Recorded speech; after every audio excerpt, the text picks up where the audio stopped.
السلام علیکم ورحمۃ اللہ وبرکاتہ۔ ان الحمد للہ نحمده ونستعینه ونستغفره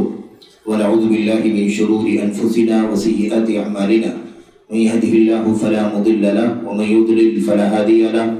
واشهد ان لا اله الا الله وحده لا شريك له واشهد ان محمدا عبده ورسوله اما بعد فان خير الحديث كتاب الله وخير الهدي هدي محمد صلى الله عليه وسلم وشر الأمور محدثاتها وكل محدثات بدعة وكل بدعة ضلالة وكل ضلالة في النار۔ أعوذ بالله من الشيطان الرجيم، بسم الله الرحمن الرحيم، وأن هذا صراطي مستقيما فاتبعوه ولا تتبعوا السبل فتفرق بكم عن سبيله ذلكم وصاكم به لعلكم تتقون۔ وقال عز من قائل وإن تطيعوه تهتدوا، وقال عز من قائل فإن آمنوا بمثل ما آمنتم به فقد اهتدوا۔ وقال النبي صلى الله عليه وسلم عليكم بسنتي وسنة الخلفاء الراشدين المهديين من بعدي تمسكوا بها وعضوا عليها بالنواجذ إلى آخر الحديث۔ وقال النبي صلى الله عليه وسلم نضر الله امرأ سمع منا حديثا فحفظه فبلغه إلى غيره إلى آخر الحديث۔ جمعیت اہل حدیث، ضلعی جمعیت اہل حدیث رتناگری کے قابل احترام ذمہ داران، اسی طرح سے مرکز الدعوت الاسلامیہ والشؤون الخیریہ کے قابل احترام صدر محترم، اس کے ناظم اعلیٰ، اسی طرح سے دیگر تمام معزز اراکین اور ذمہ داران، اس مرکز سے وابستہ تمام تر ذمہ داران، منصوبین، تمام علماء، فضلاء، دعات و مبلغین، مدرسین، اسی طرح سے تمام بزرگان، حوصلہ مند نوجوانان، عزیز بچوں، دیگر تمام حاضرین، آج کے اس ماہانہ اجتماع میں، ماہانہ درس میں، جو ایک لمبے عرصے سے آپ کے اس مرکز میں ضلعی جمعیت کے زیر اہتمام منعقد ہوتا آ رہا ہے، اس سلسلے کی آج کی اس مجلس میں جو عنوان منتخب کیا گیا ہے وہ اللہ کے فضل و کرم سے، اس کی توفیق سے، اللہ کے نبی صلی اللہ علیہ وسلم کی سنت اور اس کی حدیث پر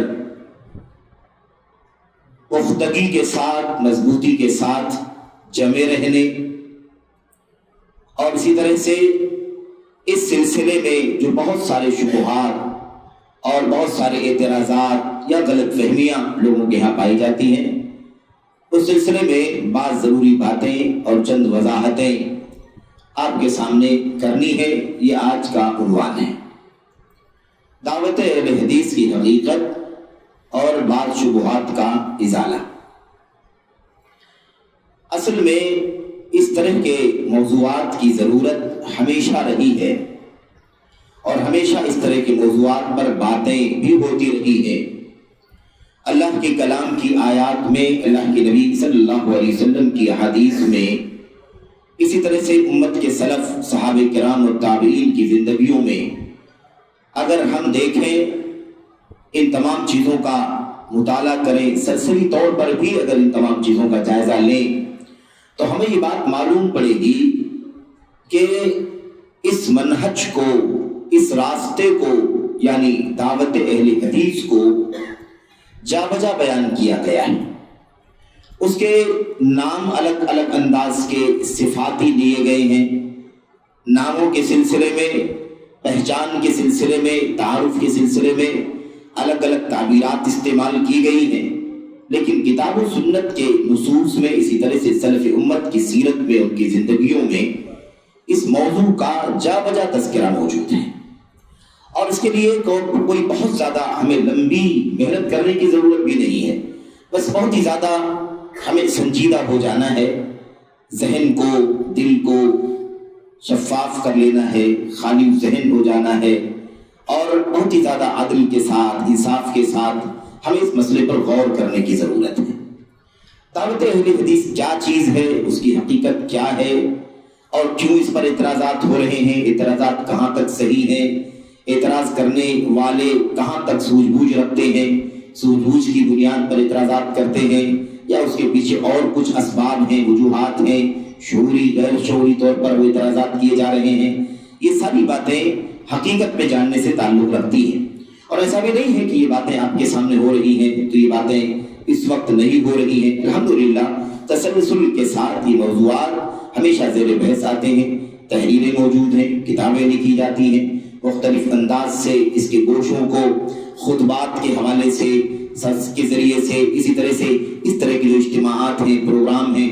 دروس ہیں، اس کی ضمن میں یہ باتیں بیان کی جاتی ہیں۔ لیکن یہ باتیں بیان کی جاتی رہنی چاہیے، بار بار ان باتوں کا تذکرہ آنا چاہیے، کیونکہ یہ وہ سب سے بنیادی بات ہے، سب سے بنیادی مضمون ہے، موضوع ہے، جس سلسلے میں ہمیشہ گفتگو ہونی چاہیے۔ اس کی وجہ بہت ساری ہے، بہت ساری وجوہات ہیں، کیوں آخر دعوت اہل حدیث پر گفتگو ہو، کیوں آخر راہ سلف کے سلسلے میں گفتگو ہو، کیوں آخر اہل سنت والجماعت کا منہج لوگوں کے سامنے بیان کیا جائے، آخر اس کی کیا اسباب ہیں؟ اس کے اسباب بہت سارے ہیں۔ اس کی وجہ یہ ہے کہ بار بار اسی مشن والوں کا تذکرہ قرآن کریم میں ہے، بار بار ان کی خوبیاں بیان کی گئی ہیں، بار بار ان کی صفات بیان کیے گئے ہیں، اور ان سے وابستہ ہونے،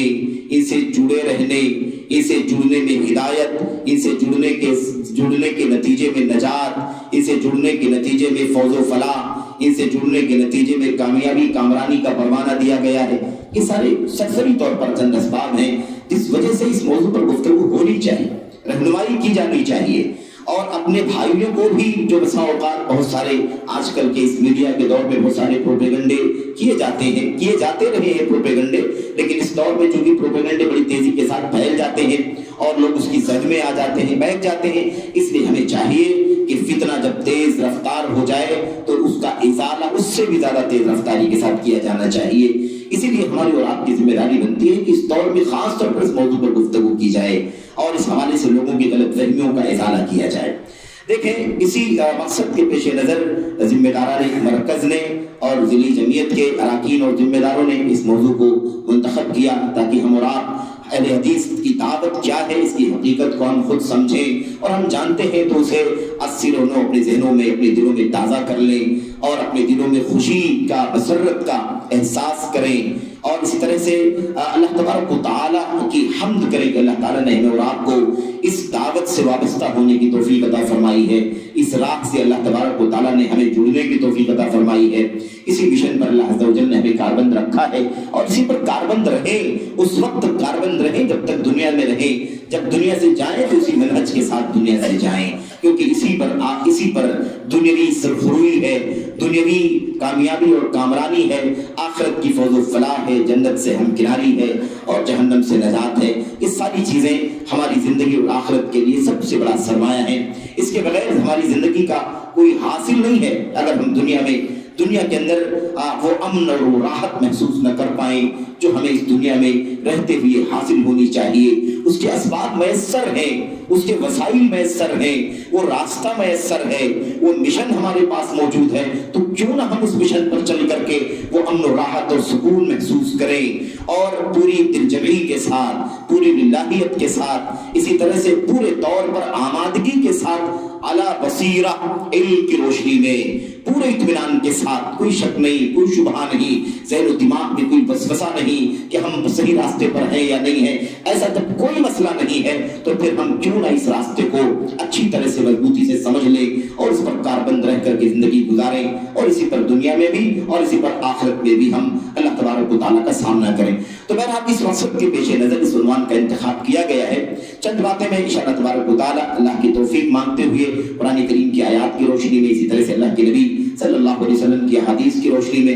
اور چند باتیں صحابہ کرام اور بعد کے جو ہمارے اسلاف ہیں، ائمہ، علماء، فقہا، اور ان کی سیرت کی روشنی میں کچھ باتیں میں عرض کرنا چاہوں گا۔ اللہ سے دعا کرتا ہوں کہ اللہ عز و جل ہمیں اور آپ کو دعوت اہل حدیث کی حقیقت جاننے کی توفیق عطا فرمائے، اور جو شبہات اور اس سلسلے میں کنفیوژنز پیدا کی جاتی ہیں ان کی حقیقت کیا ہے، اللہ عز و جل اسے بھی ہمیں سمجھنے کی، اور کہیں ان تمام وجوہات، ان تمام شبہات کی وجہ سے کوئی خلل ذہن کے اندر ہے تو اللہ تبارک و تعالیٰ پورے طور پر تصفیہ کر کے اس منہج پر مضبوطی کے ساتھ کاربند ہونے کی توفیق عطا فرمائے، اور اخلاص کے ساتھ، الہیت کے ساتھ، اپنے بھائیوں کے ساتھ نصح کے ذریعے سے، خیر خواہی کے جذبے کے ساتھ اس مشن کو ان تک پہنچانے کے لیے اللہ تبارک و تعالیٰ توفیق عطا فرمائے۔ دعوت اہل حدیث کیا ہے؟ جب یہ نام ہم لیتے ہیں، یہ بات ہم کہتے ہیں، تو سب سے پہلی بات یہ پیش آتی ہے کہ دعوت اہل حدیث ہے کیا؟ دعوت اہل حدیث یہ کون سی چیز ہے؟ کیا نام ہے؟ ہم نے تو کبھی سنا نہیں، یہ نام ہم پہلی بار سن رہے ہیں۔ بہت سارے بھائی آج بھی کہتے ہیں، اور یہ حقیقت بھی ہے، بلا شبہ ایسے لوگ ہمیں مل جاتے ہیں جو واقعی کہتے ہیں کہ ہم نے یہ نام کبھی نہیں سنا تھا، ابھی جلدی سنا، چند مہینوں پہلے سنا، چند سالوں پہلے سنا، یا سنا بھی تو اسے بہت زیادہ گھناؤنے انداز میں پیش کیا گیا، اور سننے کے باوجود بھی ہماری کوئی دلچسپی سے نہیں رہی، بلکہ نفرت رہی ہمارے اور اس نام اور اس مشن کے درمیان بہت بڑی خلا حائل کر دی گئی تاکہ ہم اس کے قریب نہ جائیں۔ تو اس طرح کی چیزیں بہت سارے لوگوں سے ان کی زندگیوں کے تجربات میں ہمیں سننے کو ملتی ہیں۔ تو اس لیے بھی ضروری ہے کہ دعوت اہل حدیث کیا ہے، اس کی حقانیت کیا ہے، اسے ہم پہلے خود اچھی طرح سے سمجھ لیں۔ اور بہت سارے ہمارے بھائی ایسے بھی ہیں، میرے بھائیوں اور بزرگوں، دوستوں، نوجوانوں، ساتھیوں، جو اہل حدیث ہیں، الحمدللہ الحدیث کے منہج پر ہیں وہ، لیکن علم کی مجلسوں سے کم وابستگی کی وجہ سے، یا اس کے بالمقابل غیر منہج سلف، غیر منہج اہل حدیث کے سے وابستگی کی وجہ سے، یا اس طرح کے بہت سارے لوگوں سے وابستہ رہنے کی وجہ سے، بہت ساری شبہات اور پروپیگنڈوں کو سننے اور پڑھنے کی وجہ سے وہ کہیں نہ کہیں اپنے ہی منہج کے سلسلے میں، اپنے ہی مشن کے سلسلے میں کہیں نہ کہیں شبہے کا شکار ہیں، اور پورے طور پر بصیرت ان کے اندر نہیں پائی جاتی ہے۔ تو اس کا بھی ازالہ ہونا چاہیے، اس کا بھی ازالہ ہونا چاہیے، کہیں بھی ذرا بھی شک شبہ اس حوالے سے نہیں ہونا چاہیے۔ اور ظاہر ہے کہ اگر شک شبہے کے ساتھ اگر ہم عمل بھی کریں گے تو جو اس مشن پر چلنے کا ثمرہ ہے، اس دعوت کے ساتھ جڑنے کا جو نتیجہ ہے، ہمیں وہ صحیح طور پر حاصل نہیں ہوگا، کیونکہ ظاہر سی بات ہے کہ علم کے ساتھ، بصیرت کے ساتھ جب عمل ہو تو اس کا نتیجہ ہمیں اللہ تبارک و تعالیٰ دنیا میں اور اس طرح سے آخرت میں عطا فرمائے گا۔ تو دعوت اہل حدیث کیا ہے؟ دعوت اہل حدیث آپ کہہ لیں، دعوت سلفیت آپ کہہ لیں، دعوت اہل سنت آپ کہہ لیں، دعوت اہل سنت والجماعت آپ کہہ لیں، یا ان کے اور بھی جو نام دوسرے ملکوں میں پائے جاتے ہیں۔ ہم نے شروع میں کہا کہ اس مشن ایک مشن ہے، ایک راستہ ہے جس کے بہت سارے نام ہیں، اور وہ نام صفاتی ہیں، وہ تعبیرات صفات بیان کرتی ہیں، اس کی حقیقت کا کوئی پہلو واضح کرتی ہے، اس حساب سے اس کا نام ہے۔ اور یہ سارے نام کہیں نہ کہیں دلائل کے ساتھ ثابت ہیں، موجود ہیں، کتاب اللہ کی آیات میں، نبی کریم صلی اللہ علیہ وسلم کی سنتوں میں، سلف امت کے آثار میں، ان کی فرمودات میں یہ سارے صفاتی نام اور الفاظ موجود بھی ہیں۔ اس میں کوئی ایسی چیز نہیں ہے کہ کوئی آج کھڑا ہو اور کہنے لگے کہ یہ نام بدعت ہے، یا اس نام کی کوئی اصلیت حقیقت سلف کے اندر موجود نہیں ہے، قرآن میں نہیں ہے، سنت میں نہیں ہے، یا ائمہ کے یہاں موجود نہیں ہے، یہ نام آپ لوگ کہاں سے لے آئے؟ کوئی ایک بھی نام آپ کو ایسا صفاتی نہیں ملے گا جس کا کوئی مستدل نہ ہو، جس کی کوئی دلیل نہ ہو، جہاں سے وہ نام نکل کر کے آتا ہو، ثابت ہوتا ہو۔ میرے بھائیوں، تو آپ یہ سارے نام کہہ لیں، اس دعوت کی حقیقت، یا آپ مختلف ملکوں کے اندر، کیونکہ یہ بات اس لیے بیان کرنی ضروری ہوتی ہے کیونکہ آج دنیا جو ہے جیسا کہ لوگ کہتے ہیں گلوبل ولیج بن چکی ہے، ایک گاؤں کی شکل، چھوٹے سے گاؤں میں سارا آدمی ہر ایک سے واقف ہوتا ہے، ایسی صورتحال ہو گئی ہے۔ تو اگر مثال کے طور پر ہمارے وطن عزیز ہندوستان کے اندر، ہمارے ملک کے اندر، اگر جنوبی ہندوستان کے صوبہ کیرلا کے اندر اگر ندوۃ المجاہدین کے نام سے اگر اس مشن کو جانا جاتا ہو تو کوئی بات نہیں، ندوۃ المجاہدین کی حقیقت کیا ہے، اس کی دعوت کی حقیقت کیا ہے۔ یا ایسے ہی مثال کے طور پر مصر کے اندر انصار السنت المحمدیہ کے نام سے اگر اس کو جانا جاتا ہو تو اس دعوت کا، انصار السنت المحمدیہ کی دعوت کی حقیقت کیا ہے۔ آپ کوئی بھی نام صفاتی لے لیں، کوئی فرق نہیں پڑتا اس سے۔ آپ یہ سمجھیں کہ یہ دراصل ایک راستہ ہے، اس راستے کی مختلف خوبیاں ہیں، اس کی مختلف خصوصیات ہیں، اس کے بہت سارے امتیازات ہیں، اور انہی خصوصیات، انہی خوبیوں اور انہی امتیازات کے ساتھ لوگوں نے اسے یاد کر لیا ہے۔ اللہ کی کتاب میں چند صفات، اللہ کے نبی کی سنتوں میں چند صفات، حضرات صحابہ کرام کی زندگیوں میں چند صفات، اس کے بعد کیا اعتبار پہ چند صفات، کوئی بھی آپ نام لے لے، تو اس میں کوئی ایسا مسئلہ نہیں ہے کہ کوئی آج ہمارا بھائی کھڑا ہو اور نہ جانتے بھی علم کی بنیاد پر کہنا شروع کر دے کہ یہ دیکھو یہ لوگ آپس میں مختلف ہیں، ان کے اندر خود آپس میں اختلاف ہے، انہیں خود نہیں پتا ہے کہ کتنے فرقے ہیں، کوئی یہ نام لیتا ہے، کوئی جامی کہتا ہے، کوئی مثال کے طور پر ہمیں مختلف آج کل کے علماء، کوئی ہمیں بازی کہتا ہے، کوئی البانی کہتا ہے، کوئی اور مختلف نام. یہ بہت بڑی غلط فہمی ہے، بہت بڑی نادانی ہے. اصل میں یہ سارے نام صفاتی ہیں، اور اگر یہ صفاتی نام بیان کرنا، بولنا، لینا غلط ہے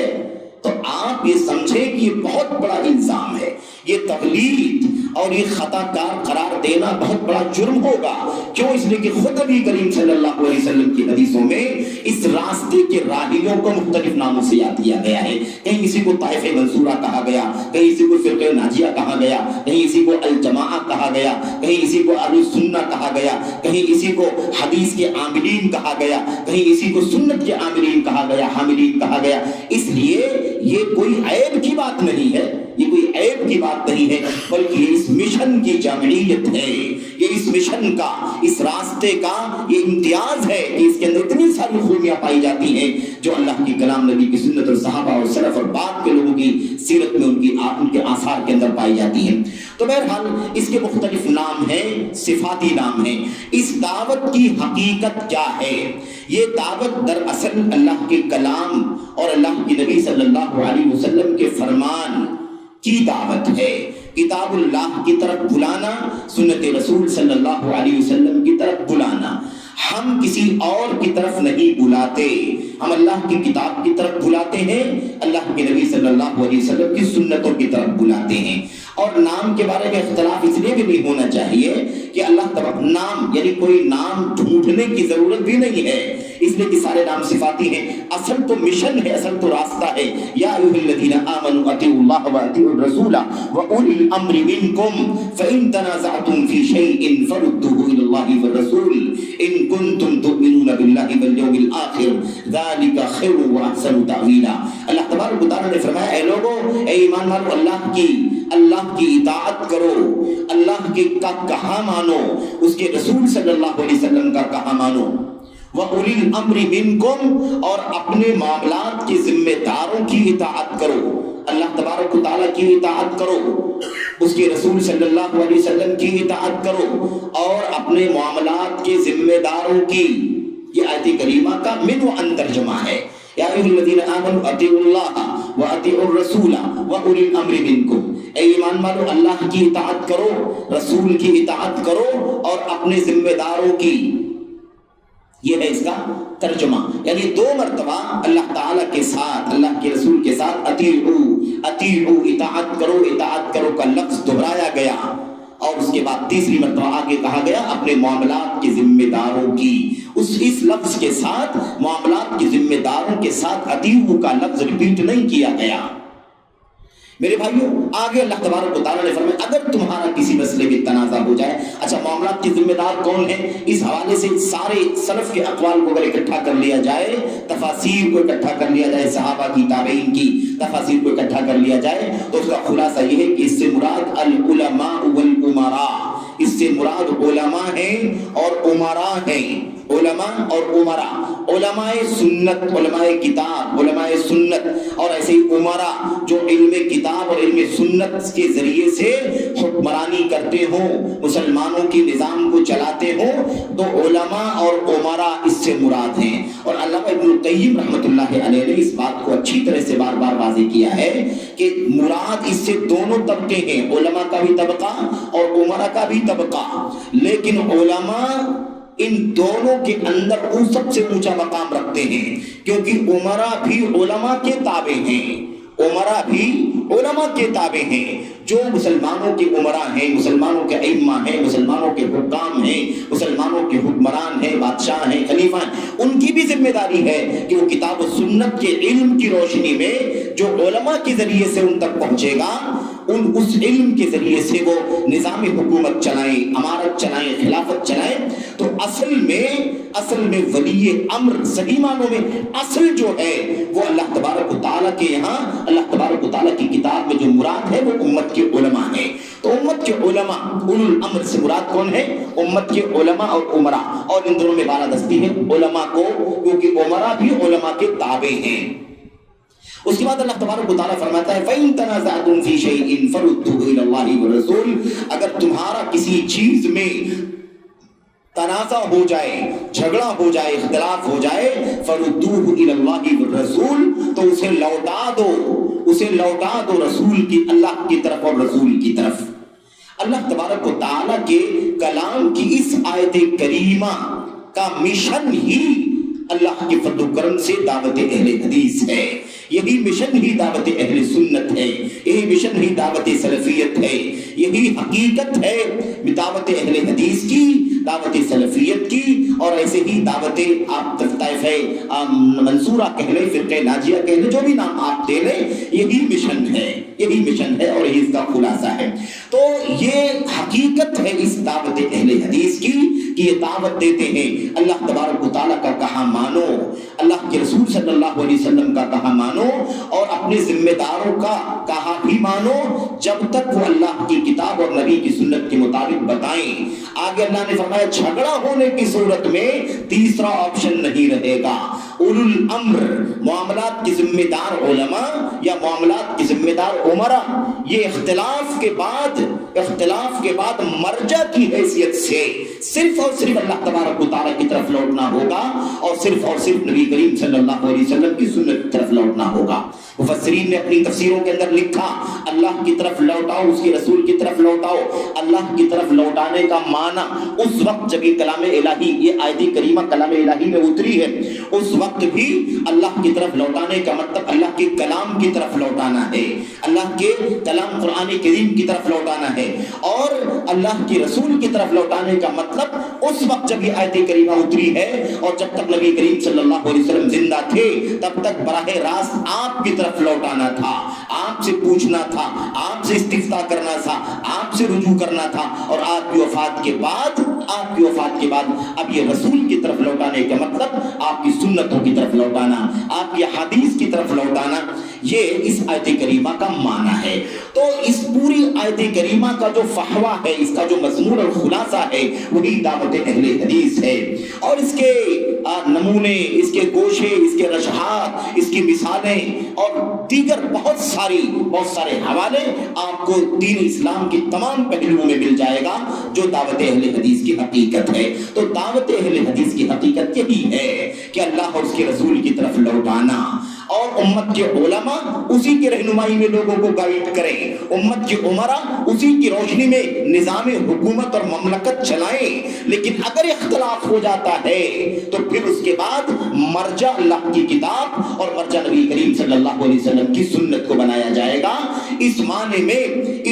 میں کہ وہی اصل ہے، اسی کی تبلیغ پر مامور ہے امت کے علماء، اسی کی تبلیغ پر پہنچانے پر مامور ہے امت کے ائمہ، اسی پر مامور ہے امت کے محدثین اور فقہاء، اسی پر مامور ہے امت کے دعات اور مبلغین اور مصلحین اور مرشدین، سب اسی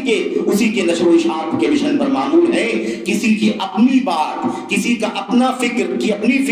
کسی کا اپنا نظریہ، کسی کی اپنی سوچ، یا کسی کا اپنا قیاس، کسی کی اپنی رائے، یا کسی کی اپنی عقلانیت، یا کسی کا اپنا خواب، یا کسی کا اپنا الہام، یا کسی کی اپنی کرامت، یا کسی کا اپنا کشف، اس طرح کا کوئی بھی مسئلہ مرجع کی حیثیت سے دین اسلام کے اندر نہیں ہے۔ مرجعیت اللہ تبارک و تعالیٰ کی کتاب کو ہے، مرجعیت نبی کریم صلی اللہ علیہ وسلم کی سنت کو ہے۔ یہی وجہ ہے کہ ہم نے یہ نام خود نہیں رکھا، یہ نام خود نبی کریم صلی اللہ علیہ وسلم نے رکھ دیا، اللہ کے کلام کے اندر یہ لفظ استعمال ہو گیا، صحابہ کرام کی زندگیوں میں لفظ استعمال ہوا، ان کے بعد کے ادوار میں بھی یہ نام مختلف تعبیرات میں استعمال ہوا۔ میرے بھائیوں، میرے بزرگوں، اللہ کے کلام، اللہ کے نبی صلی اللہ علیہ وسلم کے فرمان میں بہت ساری باتیں موجود ہیں۔ میں ایک دو باتیں آپ کے سامنے عرض کروں گا تاکہ اس دعوت کی حقیقت جو ہے وہ سامنے آ جائے، اور پھر اس کے بعد اس سلسلے میں جو چند شبہات ہیں ان شبہات کا تذکرہ میں آپ کے سامنے کرنا چاہوں گا۔ بہت زیادہ لمبی بات کرنے کی ضرورت بھی نہیں ہے، کیونکہ یہ ایسا مشن ہے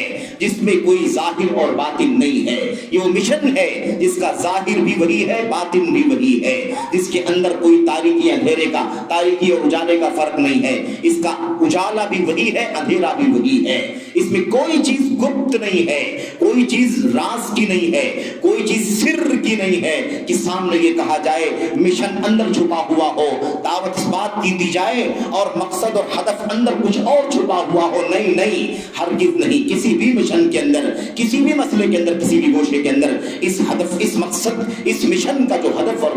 غرض و غایت ہے وہ بالکل واضح ہے. اس میں کوئی بھی پیچیدگی نہیں ہے, کوئی بھی الجھن نہیں ہے, کوئی بھی شبہ نہیں ہے کہ سامنے دعوت یہ ہو اور پیچھے اس کے مقصد یہ ہو. میرے بھائیوں, میرے بزرگوں, کیونکہ یہ وہ اصل دین ہے, یہ وہ اصل مشن ہے جو اللہ تبارک و تعالیٰ کی طرف سے نبی محترم صلی اللہ علیہ وسلم لے کر کے آئے, اور آپ نے 23 سالہ زندگی میں دنیا کے سامنے پیش کیا, اور اس کے بعد آپ کی وفات کے ساتھ ہی یہ سلسلہ ختم ہو گیا اور یہ پوری ذمہ داری امت کے علماء کے سروں پر آ گئی. اب جو اس مشن کے علماء ہیں ان کی ذمہ داری ہے کہ وہ اس مشن کو اسی جذبے کے ساتھ, اسی سوچ اور فکر کے ساتھ آگے کی نسلوں تک پہنچائیں, کیونکہ اب کوئی نبی آنے والا نہیں ہے. یہ وارثین انبیاء کا کام ہے کہ اسے وہ آگے بڑھائیں, اور اس وراثت کو سب سے پہلے صحابہ نے سیکھا, اور اس کے بعد اسے تابعین, اور پھر اس کے بعد تابعین, تابعین, پھر اس کے بعد سلسلہ وار یہ مسئلہ میرے بھائیوں یہاں تک پہنچا ہے, اور انشاءاللہ تبارک و تعالیٰ قیامت تک پہنچے گا. تو دعوت اہل حدیث کی جو حقیقت ہے وہ یہی ہے میرے بھائیوں. اہل حدیث, اہل سنت, سلفی, طائفہ منصورہ, فرقہ ناجیہ, اور جس کو کہتے ہیں حزب السلامہ ترکیہ وغیرہ کے اندر, اور ایسے ہی انصار السنت المحمدیہ, اور ایسے ہی ندوۃ المجاہدین, یا جس نام سے بھی جانا جاتا ہو, ان کا مشن یہی ہے کہ اصل اللہ تبارک و تعالیٰ کی کتاب اور نبی کی سنت ہے. جیسے اس قرآن میں اترا, نبی کی سنت میں اترا, ایسے ہی اسے صحابہ نے دیکھا, سنا, سمجھا, اللہ کے نبی کے سامنے جب تک زندہ تھے عمل کیا, اور اس کے بعد اسی پر بعد میں بھی عمل کرتے رہے, پوری امانت دیانتداری کے ساتھ اسے پہنچاتے رہے, اور اسی پر ہمیں بھی چلنا ہے. یہی دعوت اہل حدیث کی حقیقت ہے. اس کا مطلب واضح ہو گیا. ہم نے اشاروں میں بات کہی کہ اس کے سوا کوئی بھی مرجع نہیں ہے, نہ کسی کی ذات ہے, نہ کسی کی شخصیت ہے, نہ کسی امام کی اپنی بات ہے, نہ کسی فقیر کی اپنی بات ہے, نہ کسی محدث کی اپنی بات ہے. حتیٰ کہ اگر وہ انبیاء بھی بالفرض جو دنیا میں نبوت کا تاج لے کر کے اپنے دور و ادوار میں آئے اور دنیا سے اللہ تبارک و تعالیٰ کی دین کا مشن تبلیغ کر کے پہنچا کر کے دنیا سے چلے گئے, اگر بالفرض وہ بھی واپس آ جائیں, زندہ ہو جائیں یا زندہ ہوتے, تب بھی نبی محترم صلی اللہ علیہ وسلم کے اس شریعت کے سامنے, قرآن کے سامنے, سنت کے سامنے, آپ کی باتوں کے سامنے, آپ کے عمل کے سامنے, آپ کی تقریرات کے سامنے, آپ کے فتاووں کے سامنے, آپ کے فیصلوں کے سامنے ہرگز قابل رجوع نہیں ہو سکتے. حضرت موسیٰ آ جائے ان کی بات کو نہیں مانا جائے گا, حضرت عیسیٰ آ جائے ان کی بات کو نہیں مانا جائے گا, بلکہ اللہ تبارک و تعالیٰ نے اس سے پہلے یعنی قرآن کریم سے پہلے جو کتابیں اتاری ان کتابوں کے اندر یہ مشن بیان کر دیا گیا تھا, یہ پیغام پہنچا دیا گیا تھا, اور اس کا حوالہ قرآن کریم کے اندر دے دیا گیا ہے کہ جتنے بھی انبیاء علیہ السلام دنیا میں آ رہے ہیں سب کو بتایا جا رہا ہے کہ آگے آنے والا ایک نبی ہے, بعد میں آنے والا ایک نبی ہے. ہر نبی اپنی امت کو یہ سمجھائے کہ اگر تم میں سے کوئی زندہ رہا اور اس نبی کو پایا تو اس کی بات کو ماننا ضروری ہے, اس کی اتباع کرنا ضروری ہے. حتیٰ کہ یہ انبیاء بھی, آپ اندازہ لگائیے کہ نبی کی بات کو, نبی کے قول کو, نبی کی سنت کو اپنانا کتنا اہم ہے. اس مسئلے کو سمجھایا گیا کہ اگر تم زندہ رہو گے, اے انبیاء تم زندہ رہو گے تو تم بتاؤ کہ تم اقرار کرتے ہو کہ نہیں کرتے ہو کہ تم اس نبی کی پیروی کرو گے. اس کا مطلب یہ ہے کہ تم رہو گے تو تم بھی پیروی کرو گے, اور تم نہیں تو جو تمہاری امت کے لوگ باقی بچیں گے انہیں تاکید کر کے جاؤ, انہیں یہ مشن سمجھا کر کے جاؤ کہ آخر میں جو نبی آئے گا اس پر تمہارا ایمان ہونا, اس کی اتباع کرنا ضروری ہے. ورنہ مجھ پر ایمان لانے کے باوجود بھی تم جنت کے مستحق نہیں ہو سکتے, مجھ پر ایمان لانے کے باوجود بھی تم جہنم سے نجات نہیں پا سکتے, دنیا میں عزت نہیں پا سکتے. تم نے کسی کا بھی حوالہ دے دیا ہو. تو اگر انبیاء علیہ السلام بھی آئے تو انہیں بھی ایک نبی ایک امتی کی حیثیت سے نبی کریم صلی اللہ علیہ وسلم کی اس دنیا میں رہنا ہوگا. اور یہی وجہ ہے میرے بھائیوں کہ حضرت عیسیٰ علیہ السلام کی وفات نہیں ہوئی ہے, وفات نہیں ہوئی ہے, موت نہیں ہوئی ہے. وفات بولنے میں ذرا شبہ ہو جاتا ہے. وفات کے معنی ہوتے ہیں وقت پورا کرنا, یہ وقت جیتے جی پورا کرنا اور وقت مرنے سے پہلے پہلے کا پورا کر لینا, یعنی پوری زندگی کا وقت پورا ہو جائے تو ہی وفات ہے. اور جتنا پیریڈ جیتے جی رہنے کا متعین کیا گیا ہے اگر وہ پورا ہو جائے تو اسے بھی وفات کہتے ہیں. حضرت عیسیٰ علیہ السلام کی وفات جو ہوئی ہے وہ موت کے معنی میں نہیں ہوئی ہے, یعنی زندگی کے ساتھ جیتے جی جتنی مدت طے کی گئی تھی اتنی مدت پوری کر لی اور اس کے بعد اللہ تبارک و تعالیٰ نے ان کو زندہ اٹھا لیا. اور اس کے بعد اب قرب قیامت ایک بڑی نشانی بن کر کے آئیں گے اور اس وقت وہ محمد رسول اللہ صلی اللہ علیہ وسلم کی امت کے ایک فرد ہوں گے, ایک امتی کی حیثیت سے رہیں گے. نہ ان کی شریعت, نہ ان کی انجیل, نہ ان کی اپنی سنت, نہ ان کے اپنے فتوے, نہ ان کے اپنے فیصلے, نہ ان کے اپنے مسائل, کوئی بھی ایک لفظ بھی ان کی سنت و شریعت کا آپ کے آنے کے بعد اس امت میں ہرگز فالو کیے جانے کے قابل نہیں ہوگا, بلکہ اس کو ماننے والا ہلاکت کے راستے پر چلے گا, اس کو ماننے والا گمراہی کے راستے پر چلے گا. اس لیے مسئلہ بہت باریکی سے سمجھا دیا گیا ہے. اسی لیے دعوت اہل حدیث کے اندر اس بات کی گنجائش ہرگز نہیں ہے کہ غیر نبی کو ذرا بھی نبی کے مقابلے میں کھڑا کیا جائے, غیر نبی کو کسی بھی مسئلے میں ایسی اہمیت دی جائے کہ نبی کا فرمان نیچے چلا جائے, نبی کے فرمان کی حیثیت ثانوی ہو جائے, یا نبی کے فرمان کے سامنے کسی اور کے فرمان کا حوالہ دیا جائے, کسی اور کے قول کا, کسی اور کے فعل کا حوالہ دیا جائے, کسی اور کے فتوے کا حوالہ دیا جائے, چاہے یہ نام کتنا بھی بڑا ہو. اور جب انبیاء کی بات آ گئی کہ انبیاء کے بھی حوالے نہیں دیے جا سکتے, تو بھلا بتاؤ کہ کسی اس نبی کے امتی کے حوالے کا حوالہ کیسے دیا جا سکتا ہے. میرے بھائیوں, میرے بزرگوں, تو حضرت عیسیٰ جب آئیں گے تو امتی کی حیثیت سے آئیں گے اور وہ امت محمد صلی اللہ علیہ وسلم کی طرح ساری سنت کو, سارے قرآن کو, سنت کو فالو کریں گے, اسی کے مطابق نظام چلائیں گے, اسی کے مطابق فیصلے کریں گے, اسی کے مطابق نماز پڑھائیں گے, پڑھیں گے. ایسے نہیں ہوگا جیسے ہمارے بعض بھائی کہتے ہیں, اللہ تعالیٰ انہیں نیک سمجھ عطا فرمائے, کہ تقلید کی گندگیوں میں اس طرح سے ڈوبے چلے جا رہے ہیں. میرے بھائیوں کی وہ کہتے ہیں کہ حضرت عیسیٰ جب آئیں گے تو وہ مسلک حنفی کے مطابق امت میں فیصلے کریں گے. یہ بڑا خطرناک مسئلہ ہے. آپ سوچئے کہ اللہ کا نبی ایک عیسیٰ علیہ السلام جو اللہ کے مقرب نبی ہیں, برگزیدہ پیغمبر ہیں, وہ آئیں گے تو نبی کی سنت کے مطابق عمل کریں گے. یہ اللہ تبارک و تعالیٰ اللہ کے کلام کی آیات کا اور اللہ کے نبی علیہ السلام کی سنتوں کا خلاصہ ہے. تقلید کی یہ جو سوچ ہے یہی وہ خطرناک سوچ ہے جس کا خمیازہ یہ امت آج تک بھگت رہی ہے. ورنہ مسائل کے جاننے کے لیے, سوالات کے جوابات جاننے کے لیے, فتوے پوچھنے کے لیے کسی اہل حدیث نے آج تک اس بات کی نفی نہیں کی ہے کہ وہ جس عالم سے بھی چاہے مسئلہ نہیں جانتا ہے تو پوچھ لے. کوئی نفی نہیں کرتا, بالکل بلا شبہ. ایک شخص کے لیے اس بات کی اجازت ہے کہ اگر وہ عالم نہیں ہے, طالب علم نہیں ہے, وہ دلیلوں کو, حوالوں کو, استدلال کو اور اس کے سارے معلوم علیہ کو نہیں سمجھتا ہے, نہیں سمجھ سکتا ہے, بلکہ وہ عام آدمی ہے, کام کرنے والا ایک عامل ہے, ایک لیبر ہے مثال کے طور پر, تو اسے اس بات کا حکم ہے, باقاعدہ اجازت نہیں, حکم ہے کہ وہ اہل علم سے جا کر کے پوچھے کہ مجھے اس مسئلے کا جواب بتاؤ, قرآن میں سنت میں کیا ہے, مجھے نہیں معلوم, میں نادان ہوں, میں لا علم ہوں, مجھے بتاؤ کہ مجھے طلاق کیسے دینا ہے, مجھے بتاؤ مجھے نماز کیسے پڑھنی ہے, مجھے بتاؤ مجھے خلا کیسے دینی ہے اپنی بیوی کو, مجھے بتاؤ مجھے یہ حلال ہے کہ حرام ہے, یہ کاروبار, یہ ساری چیزیں ہمیں. میرے بھائیو, اس بات کا کوئی اہل حدیث کبھی انکار نہیں کرتا, بلکہ اس بات کی دعوت دیتا ہے, اجازت ہے, بلکہ حکم ہے. جسے مسئلہ نہیں معلوم ہے, بلا کسی تخصیص کے, بلا کسی تعین کے, بلا کسی کو فکس کیے ہوئے, مقرر کیے ہوئے کہ میں اسی سے پوچھوں گا, اسی سے پوچھ کر کے عمل کروں گا, اسی کی پیروی کروں گا, اس کے بغیر اگر وہ کسی سے بھی مسئلہ پوچھتا ہے, عالم دین ہے, اس کے پاس جائے, بھائی آپ مجھے بتائیے کتاب و سنت کے مطابق مجھے کیا کرنا چاہیے. اس میں کوئی حرج کی بات نہیں, بلکہ واجب ہے. فاسألوا اہل الذکر ان کنتم لا تعلمون کا یہی مطلب ہے.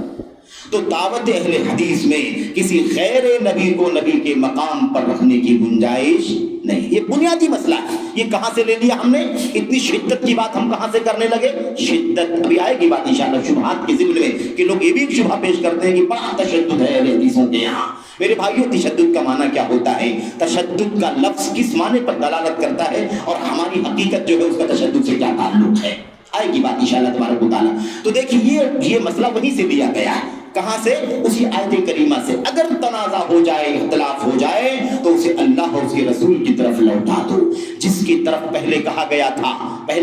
تھا کہاں مانو اللہ کا، کہاں مانو رسول کا، کہاں مانو کس کا؟ بغیر کہاں مانو کے لفظ کے، اور اپنے معاملات کے ذمہ داروں کا کہاں مانو. اختلاف اور تنازع کے بعد لوٹانا ہے مسئلے کو اللہ کی طرف، لوٹانا ہے اللہ کے رسول صلی اللہ علیہ وسلم کی طرف. لا طاعۃ لمخلوق فی معصیۃ الخالق. اللہ تبارک و تعالیٰ کی نافرمانی میں کسی مخلوق کی بات نہیں مانی جائے گی، کسی مخلوق کی اطاعت نہیں کی جائے گی، فرما برداری نہیں کی جائے گی. میرے بھائیوں، تو یہ مسئلہ بالکل واضح ہو جانا چاہیے کہ دعوت اہل حدیث میں اللہ کی کتاب، نبی کی سنت، اور اللہ کی کتاب اور نبی کی سنت کو سب سے پہلے جس نے اترتے ہوئے دیکھا، جس نے سنا، جس نے اس پر عمل کرتے ہوئے مشاہدہ کیا نبی کریم صلی اللہ علیہ وسلم کا، ان لوگوں نے جیسے اس قرآن کو سنت کو برتا ہے ویسے ہی ہم برتے. یہ اہل سنت والجماعت کا، یہ اہل حدیث کا، یہ سلفیوں کا مشن ہے اور یہی ہماری دعوت کی حقیقت ہے. یہاں پر میں ایک دو باتیں اور ذکر کر دوں. وہ یہ ہے کہ دعوت اہل حدیث کے اندر سب سے زیادہ ایک اور اہم اور بنیادی بات ہے، اور وہ بات یہ ہے کہ اگر ہم یہ کہتے ہیں، ایک جگہ ہم یہ کہتے ہیں کہ اس مشن کے اندر، اس دعوت کے اندر کسی غیر نبی کو نبی کے مقام پر بیٹھانے کی گنجائش نہیں ہے، قول میں، فعل میں، عمل میں، تقریر میں، فتوے میں، فیصلے میں نبی کریم صلی اللہ علیہ وسلم پر مقدم کرنا، اس کی گنجائش ہرگز نہیں ہے. اس کا مطلب یہ کوئی نہ سمجھے کہ ہم اللہ کے نبی، اللہ کی کتاب اور نبی کی سنت کے علاوہ، اور ہم صحابہ سلف کا نام لیتے ہیں، اس کے علاوہ غیر نبی میں جس کو ہم مخاطب کر رہے ہیں، چاہے وہ ائمہ اربعہ ہوں یا دیگر ائمہ مجتہدین ہوں یا مختلف فرقوں کے جماعتوں کے پیشوا ہوں یا مختلف علماء اور علماء محدثین ہوں یا مثال کے طور پر مفتیان کرام ہوں یا مرشدین ہوں، ان کی ہم تنقیص کرتے ہیں، ان کی ہم بے عزتی کرتے ہیں، یہ معنی ہرگز نہیں لینا چاہیے. اللہ کے نبی صلی اللہ علیہ وسلم کے سامنے، آپ کے حکم و فعل کے سامنے، آپ کے فقہ و فتوے کے سامنے، فیصلے کے سامنے کسی کی گنجائش نہیں ہے. اس کا مطلب کیا ہے؟ اس کا مطلب یہ ہے کہ اس کی اپنی حیثیت مسلم ہے. وہ ایک امام ہے، ایک عالم ہے، ایک مفتی ہے، ایک مرشد ہے، ایک امام، اپنی حیثیت پر وہ ہے، اس کی کوئی تنقیص کی بات نہیں ہے. اصل یہ ہے کہ اس کی یہ بات کتاب و سنت کے خلاف ہے، اس لیے اس کی یہ بات ناقابل قبول ہے، مردود ہے. من احدث فی امرنا ھذا من عمل عملا لیس علیہ امرنا فہو رد. جو بھی کوئی عمل کرے، جو بھی کوئی نئی بات نکالے، مردود ہے کہ نہیں مردود ہے. تو اصل میں مسئلہ کیا ہے؟ مسئلہ یہ ہے کہ لوگ یہاں سے شبہ پیدا کرنا شروع کرتے ہیں. یہ دیکھو یہ ائمہ کرام کو نہیں مانتے، یہ دیکھو گستاخیاں کرتے ہیں، یہ دیکھو اتنے بڑے امام ہیں، اتنے بلند پایا ہے، اتنی خدمات ہیں. ہمارے بہت سارے بھائی کہتے ہیں کہ یہ دیکھو اس طرح سے یہ باتیں، اس طرح سے یہ لوگ توہین کرتے ہیں، تنقیص کرتے ہیں. یہ بھی یاد رکھیں یہ اسی کا حصہ ہے. اللہ کی اطاعت کرو، اس کے رسول کی اطاعت کرو، اور اولو الامر کا کہاں مانو، یہ اسی کا حصہ ہے میرے بھائیوں. اسی کتاب کے اندر، اسی سنت کے اندر امت کے علماء کا، امت کے ائمہ کا، امت کے فقہاء کا، امت کے مرشدین کا، مصلحین کا احترام کرنا واجب ہے، اور ہم اس مشن پر چل رہے ہیں. الحدیث کبھی بھی کسی امام کی گستاخی کرنا جائز نہیں سمجھتے. حضرت ابو حنیفہ رحمۃ اللہ علیہ کا کوئی مسئلہ اگر کتاب و سنت کے خلاف ہے اور ہم اسے نہیں مانتے، یا ہم کہتے ہیں کہ تم بھی نہ مانو، اسے چھوڑ دو، تو اس سے امام ابو حنیفہ رحمۃ اللہ علیہ کی تنقیص نہیں ہوتی ہے، بلکہ اس پر عمل کرنے سے اللہ تبارک و تعالیٰ کی تنقیص ہوتی ہے، نبی کریم صلی اللہ علیہ وسلم کی تنقیص ہوتی ہے. اور اس پر عمل نہ کرنے سے، چھوڑ دینے سے اللہ تبارک و تعالیٰ کا مقام، نبی کا مقام، تشریع کا، شریعت سازی کا مقام اپنی جگہ پر بحال رہتا ہے، اور امام کی عظمت بھی، اس کا مقام بھی جو اللہ نے دیا ہے وہ قائم رہتا ہے. میرے بھائیوں، میرے بزرگوں، اور یہ مسئلہ ایسا ہے جس میں کوئی بہت زیادہ لمبی لمبی بات کرنے کی ضرورت بھی نہیں ہے، کیونکہ الحمدللہ اہل الحدیث کے یہاں یہ اتنا زیادہ وسعت ہے، اتنی زیادہ گنجائش ہے، کبھی کوئی اس کو اس انداز سے نہ دیکھے، نہ سوچے کہ ان کے یہاں تعصب ہے، ان کے یہاں ائمہ کی تنقیص ہے، بلکہ الحمدللہ ہم کسی بھی مسئلے میں قرآن کریم کی آیات کو دیکھتے ہیں، اللہ کے نبی کی سنتوں کو دیکھتے ہیں، صحابہ کرام کے اقوال و آثار کو دیکھتے ہیں، اسی کے ساتھ ساتھ امت کے ائمہ کی کتابوں کو کھولتے ہیں، ان کے فتاووں کا مطالعہ کرتے ہیں، ان کے فیصلوں کو دیکھتے ہیں، ان کی سیرت کا مطالعہ کرتے ہیں، انہوں نے اس بات کی تفسیر کیسے کی ہے، انہوں نے اس بارے میں ان کا قول کیا ہے، اس بارے میں ان کا فتویٰ کیا ہے، ہم الحمدللہ مطالعہ کرتے ہیں اور اس کو پیش بھی کرتے ہیں۔ آج بہت سارے بھائی ضمن یہ بات آ گئی، بہت سارے بھائی ہماری کوئی کتاب دیکھتے ہیں جو مثال کے طور پر جماعت اہل حدیث کی طرف سے پرنٹڈ ہے یا علماء اہل حدیث کی طرف سے وہ لکھی گئی ہے مثال کے طور پر، اور اس کے اندر ائمہ اربعہ کا نام ہے، حضرت ابو حنیفہ رحمۃ اللہ علیہ کا فتویٰ، فلاں فلاں فلاں فتویٰ، اس مسئلے میں امام شافعی کا فتویٰ، اس معاملے میں امام مالک کے فتوے، اس سلسلے میں امام احمد بن حنبل کے فتاوے اور دیگر ائمہ کے فتاوے، تو کہتے ہیں یہ دیکھو یہ تو اپنے آپ کو اہل حدیث کہنے والے لوگ ہیں، ائمہ کو نہیں مانتے، تم کو حق نہیں پہنچتا کہ ائمہ کرام کے حوالے دو، تم تو اماموں کو نہیں مانتے ہو، اماموں کو نہیں مانتے اس لیے تم اماموں کا حوالہ نہیں دے سکتے۔ اس طرح کی بات ہے، یہ شدت کی بات ہے، یہ شدت کی بات ہے، یہ نادانی کی بات ہے۔ کس نے کہا کہ اہل الحدیث ائمہ کو نہیں مانتے؟ نہیں مانتے کا معنی کیا ہے؟ نہیں مانتے کا معنی یہ ہے، سمجھ لو اچھی طرح سے، کہ جہاں کتاب و سنت کی خلاف ورزی ان کے قول و فعل سے ہوتی ہے، فتوے سے ہوتی ہے، مسئلے سے ہوتی ہے، وہاں ہم ان کے اس قول کو نہیں مانتے، ان کی امامت کو مسلم سمجھتے ہیں، ان کی امامت کا احترام کرتے ہیں، ان کے نام کے ساتھ رحمت اللہ علیہ کہنا ضروری سمجھتے ہیں، ان کے لیے غلطیاں جو ان سے ہوئی ہیں مغفرت کی دعا کرنا اپنے ایمان کا حصہ سمجھتے ہیں۔ والذین جاءوا من بعدهم يقولون ربنا اغفر لنا ولإخواننا الذين سبقونا بالإيمان ولا تجعل في قلوبنا غلا للذين آمنوا ربنا إنك رؤوف رحيم۔ تو ہم تو اپنے پچھلے والوں کے لیے مغفرت کی دعائیں کرتے ہیں، یہ بھی اللہ کا کلام ہے، یہ بھی منہج اہل حدیث ہے، یہ بھی دعوت اہل حدیث ہے۔ تو یہ جو عجیب و غریب انداز کی باتیں ہیں نا، اس کا حقیقت سے میرے بھائیوں کوئی تعلق نہیں ہے۔ ہمیں سب سے زیادہ حق ہے کہ ہم کتاب و سنت کے حاملین ہیں اور منہج سلف کی دعوت دینے والے لوگ ہیں، کسی امتی کی بات کو کتاب و سنت پر مقدم کرنا روا نہیں سمجھتے۔ ہمیں سب سے زیادہ حق ہے کہ ہم کتاب و سنت کو سمجھنے کے لیے امت کی تحریروں کا مطالعہ کریں، امت کے فتاووں کا مطالعہ کریں، امت کے کبار علماء ائمہ مجتہدین کی تحریروں کا، ان کے فقہوں کا، ان کے فقہ کا، ان کے فتاووں کا مطالعہ کریں، اس کے حوالے دیں، اور الحمدللہ ہم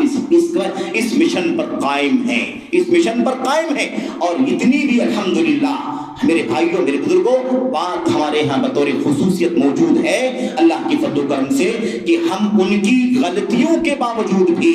ان کی غلطیوں کے باوجود بھی، ایک سے زیادہ غلطیوں کے باوجود بھی ان ائمہ کی کبھی تنقیص کرنے کے لیے زبان نہیں کھولتے، کیونکہ ہمارا ایک اصولی ایمان ہے کہ دنیا میں اگر کوئی معصوم ہے تو وہ معصوم ہے جسے رب ذوالجلال نے معصوم بنایا ہے، جسے اللہ نے معصوم نہیں بنایا وہ معصوم نہیں ہو سکتا۔ اس لیے غلطی سب سے ہو سکتی ہے، غلطی سب سے ہو سکتی ہے، اور اسی لیے ہم غلطیوں کو واضح کرنا بھی اپنا ایمان سمجھتے ہیں کہ دیکھو یہاں سے غلطی ہو گئی ہے، یہاں شاید چوک ہو گئی ہے، یہ دلیل سامنے نہیں آئی ہوگی، یا سمجھنے میں فرق پڑ گیا، یا مثال کے طور پر فلاں قول ان کے سامنے نہیں آیا، اس وجہ سے یہ مسئلہ ان کے یہاں غلط ہو گیا، اور اس غلطی کی نشاندہی کرنا ایمان سمجھتے ہیں، ادب کے ساتھ، احترام کے ساتھ اس پر نوٹ لگاتے ہیں، اس پر حاشیہ لگاتے ہیں، تاکہ کوئی اس کو پڑھ کر کے آنکھ بند کر کے پڑھے اور گمراہ نہ ہو جائے، کیونکہ ہم سب پابند ہیں، ایمان ہم نے رب ذوالجلال کا، ایمان ہم نے نبی کریم صلی اللہ علیہ وسلم کا قبول کیا ہے، تو اب ہم کسی اور کی بات کو ماننے کے مکلف نہیں ہیں۔ یہی بات، یہی دعوت اہل حدیث کا مشن حضرت امام مالک رحمۃ اللہ علیہ نے اپنے اس تاریخی جملے میں فرمایا تھا، کل راد و مردود علیہ الا صاحب هذا القبر، ہر آدمی کی بات کو لیا بھی جا سکتا ہے، ہر آدمی کی بات کو چھوڑا بھی جا سکتا ہے، سوائے اس قبر والے نبی محمد صلی اللہ علیہ وسلم کی۔ کل یؤخذ من قوله ویرد الا صاحب هذا القبر، ہر آدمی کی بات کو لیا جائے گا، ہر آدمی کی بات کو چھوڑ بھی دیا جائے گا، سوائے اس قبر والے کی، اس کی بات کو چھوڑا نہیں جا سکتا۔ اس کی بات آ گئی تو ہمیں ماننا ہی ماننا ہے، اب اس کے سامنے کسی کا بھی حوالہ نہیں، نہ حضرت موسیٰ اور عیسیٰ کا، تو بھلا کیسے امام ابو حنیفہ کا حوالہ، کیسے مالک کا حوالہ، کیسے شافعی کا حوالہ، کیسے احمد بن حنبل کا حوالہ، کیسے بخاری مسلم ترمذی نسائی ابو داؤد ابن ماجہ کا حوالہ، کسی کا بھی حوالہ نہیں دیا جا سکتا۔ یہ دعوت اہل حدیث ہے، یہی دعوت اہل حدیث ہے۔ آپ کہیں گے، کوئی سوچے گا امام مالک کا حوالہ دے دیا گیا تو بہت بات کہیں، حضرات صحابہ کرام کی سیرت کا مطالعہ کر کے دیکھ لو، صحابہ کرام کی سیرت کا مطالعہ کر کے دیکھ لو۔ میں اشارہ خالی کرنا چاہتا ہوں میرے بھائیوں، یہی مشن صحابہ کرام کا تھا، یہی مشن ان لوگوں کا تھا جنہوں نے سب سے پہلے قرآن کریم کو اترتے ہوئے اپنی آنکھوں سے بالکل تازہ تر و تازہ قرآن کریم کو اترتے ہوئے دیکھا، بالکل، اور اس ماحول سے واقف تھے جس ماحول میں قرآن کریم اترا ہے، اور اس پر عمل کر کے دکھایا اور پوری امانت کے ساتھ اس مشن کو آگے بڑھا دیا۔ وہ صحابہ کرام بھی اس مشن پر رہے اور اسی مشن کو امانت تک پہنچایا، وہ آج تک ہمارے پاس موجود اور قیامت تک موجود رہے گا۔ میرے بھائیوں، حضرت عبداللہ بن عمر رضی اللہ تعالیٰ عنہ سے کسی نے کہہ دیا کہ فلاں مسئلے میں عمر بن خطاب کا عقیدہ یہ ہے، فلاں مسئلے میں حضرت عمر بن خطاب رضی اللہ تعالیٰ عنہ کا موقف یہ ہے، سنت یہ ہے، اور عمر بن خطاب کا موقف یہ ہے۔ اور وہ مسئلہ کیا تھا؟ وہ مسئلہ تھا حج تمتع کا، حج تمتع کا مسئلہ تھا۔ حضرت عبداللہ بن عمر رضی اللہ تعالیٰ عنہ کے سامنے جب حج تمتع کے حوالے سے اللہ کے نبی صلی اللہ علیہ وسلم کی سنت کے مقابلے میں عمر بن خطاب رضی اللہ تعالیٰ عنہ کا موقف پیش کیا گیا تو انہوں نے صاف لفظوں میں کہہ دیا، امر رسول اللہ اتبع ام امر ابی، کیا میں محمد الرسول اللہ صلی اللہ علیہ وسلم کے حکم کی پیروی کروں یا اپنے باپ کے حکم کی پیروی کروں؟ ظاہر ہے کہ میں پابند ہوں اپنے نبی کے حکم کی پیروی کرنے کا، اس لیے میں نبی کی پیروی، نبی کے حکم سے کبھی نہیں ہٹ سکتا۔ عمر نے کہا ہوگا، ان کے پاس اس کی کوئی وجہ ہوگی، کوئی حوالہ، کوئی دلیل ان کے سامنے نہیں آئی ہوگی، یا ان کا کوئی موقف ہوگا، اس موقف کا ازالہ کیا جائے، لیکن میں پابند ہوں محمد الرسول اللہ صلی اللہ علیہ وسلم کی سنتوں کا۔ تو آپ دیکھیے، ایسے ہی ایک مسئلے میں حضرت عبداللہ بن عباس رضی اللہ تعالیٰ عنہ سے چھیڑ دیا گیا اور کہہ دیا گیا کہ یہ دیکھو تم یہ کہتے ہو، یہ کہتے ہو، اور عمر بن خطاب، ابو بکر صدیق اور عمر بن خطاب رضی اللہ تعالیٰ عنہ یہ کہتے، تم یہ کہتے ہو، اور ابو بکر صدیق اور عمر بن خطاب رضی اللہ تعالیٰ عنہ اس مسئلے میں یہ کہتے ہیں۔ عمر بن خطاب، ابو بکر صدیق اور عمر بن خطاب رضی اللہ تعالیٰ عنہ کا حوالہ، دنیا میں اس امت میں ان سے اونچے مقام کا مالک کوئی نہیں ہے۔ کہاں ائمہ، کہاں علماء، کہاں فقہا، کہاں محدثین، کہاں مجتہدین، کوئی حیثیت نہیں میرے بھائیوں ان دونوں امت کی سب سے بڑی شخصیتوں کے نام کے سامنے۔ انبیاء علیہ السلام کے درجے کے بعد سب سے اونچا درجہ رکھنے والی دو عظیم شان شخصیتیں میرے بھائیوں بالترتیب ابو بکر اور عمر، اور اس کے بعد حضرت عثمان اور حضرت علی بن ابی طالب۔ میرے بھائیوں، ابو بکر و عمر کا حوالہ،